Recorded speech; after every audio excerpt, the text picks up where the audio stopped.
PT KAI Komuter buka suara soal usulan operasional KRL selama 24 jam penuh.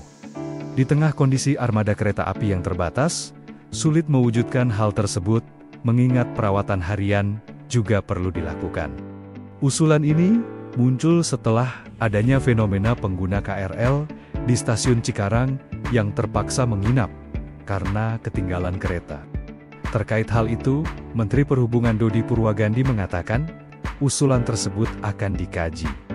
VP Corporate Secretary KAI Komuter, Karina Amanda, menjelaskan, KRL saat ini beroperasi selama hampir 20 jam, setiap hari mulai pukul 4 pagi, hingga pukul setengah 12 malam.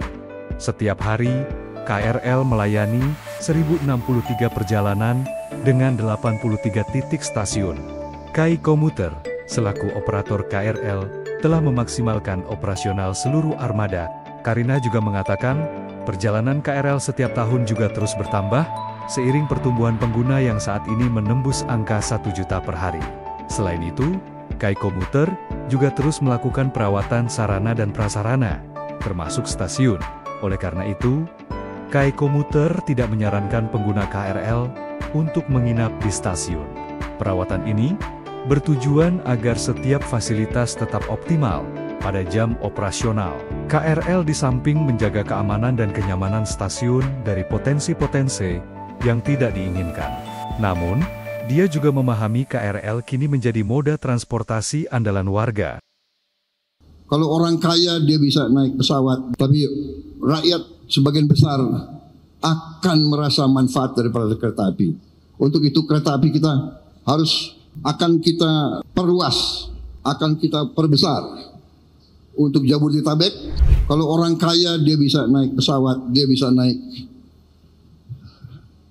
Tapi rakyat sebagian besar akan merasa manfaat daripada kereta api. Untuk itu kereta api kita saya kasih petunjuk, akan kita perluas, akan kita perbesar. Untuk Jabodetabek,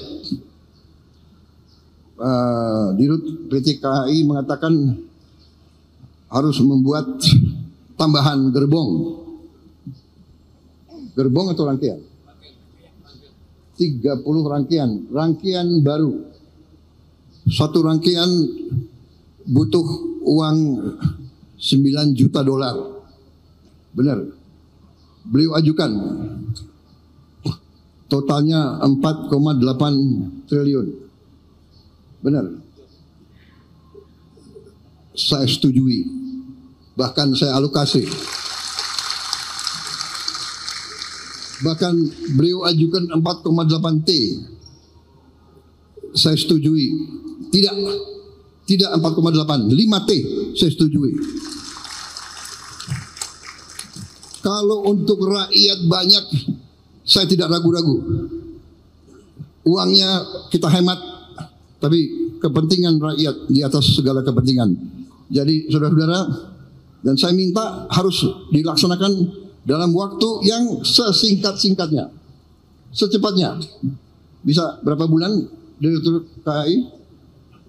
Berapa? Ini didengar loh. 6 bulan. Sudahlah, aku kasih 1 tahun, ya kan? Nanti dia stres, nggak bisa tidur, ya kan? Nggak, aku tenang aja. Kalau kau bisa 6 bulan, oke, tapi 1 tahun harus. Ini rakyat yang saksi ya. Jadi nanti ada tambahan 30 rangkaian baru. Saya tadi coba bersih, nyaman, AC.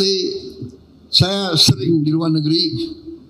Kereta api kita ini tidak kalah dengan kereta api dimanapun.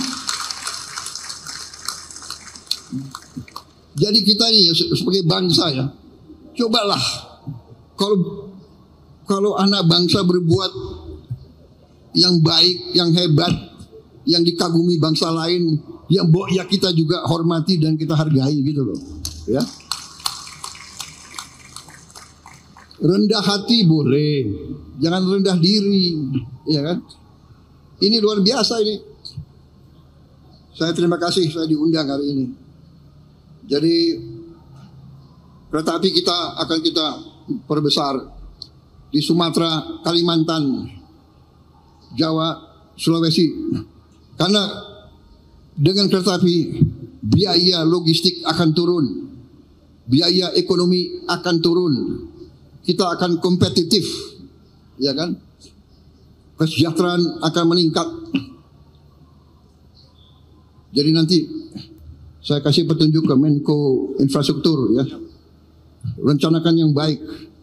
Trans Sumatera Railway, Trans Kalimantan Railway, Trans Sulawesi Railway. Kemudian nggak usah khawatir apa itu ribut-ribut wush. Saya sudah pelajari masalahnya. Tidak ada masalah.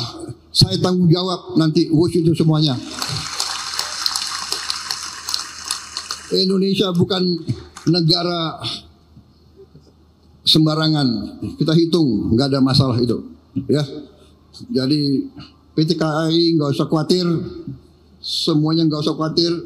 Rakyat, kita layani rakyat kita berjuang untuk rakyat kita.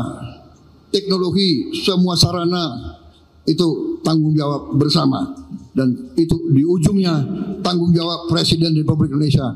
Jadi saya sekarang tanggung jawab WUSH. WUSH itu semua public transport di seluruh dunia itu jangan dihitung untung rugi enggak, hitung manfaat enggak untuk rakyat.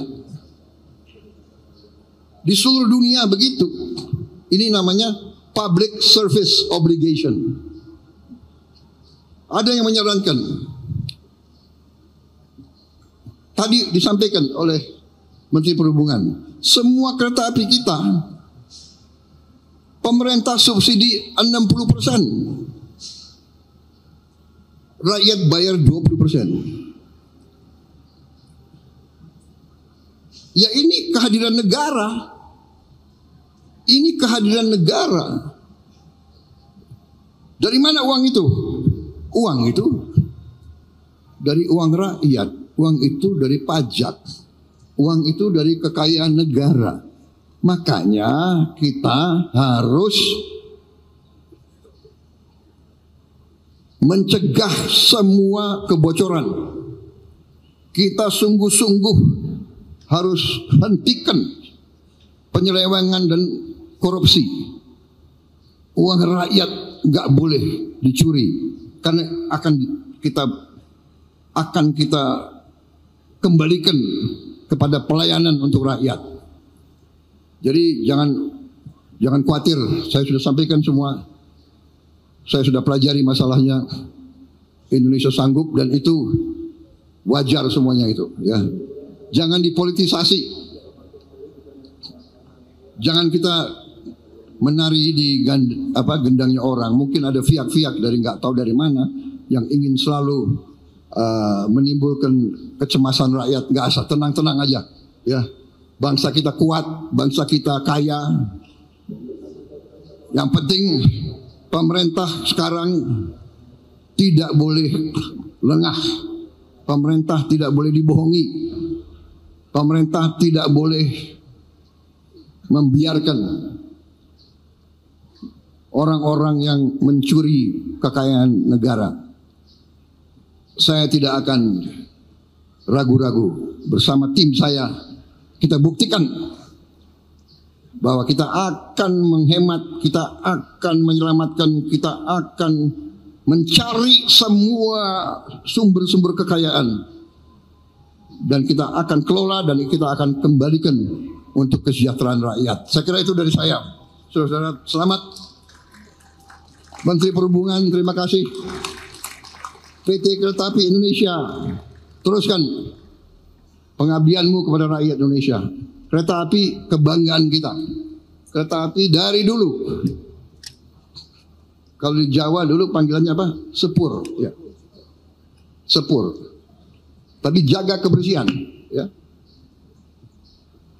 Rel-rel kereta api dijaga, keamanan, keselamatan, pintu-pintu lintasan harus segera dibangun. Tidak boleh ada kecelakaan lagi. Saya kira itu dari saya. Ini banyak sekali ini yang disiapkan. Ada 23 paragraf. Saudara mau dengerin 23 paragraf itu? Enggak usah ya. Yang penting kereta api Indonesia hebat. Pemerintah akan berjuang untuk rakyat.